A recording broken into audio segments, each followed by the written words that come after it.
உச்சந்தல கட்டி வர புலியாட்டம் ராஜா வர சபரிமலை காவக்கார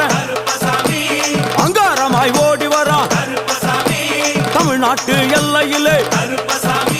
தாண்டி தாண்டி வரானையா செங்கோட்டை கருப்பம் வர தெங்காசி சுடல வர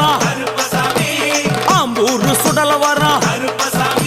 சாத்துனூர் புதட்டம் வர அங்காரமாய் வாரானையா அவேசமாய் வாராரையா போராடி வாராரையா காவலாளி வாராரையா பாவநாச கோட்டைக்குள்ளே மனப்பேச்சு கூட வரா தேவர்கள் மலர் சொரியும் சொரிமுத்து ஐயனார் கோயில் வந்து இறங்கிய எம்பெருமான் கருப்பன் யார் யாரை வணங்குகிறார் என்று கேட்டால்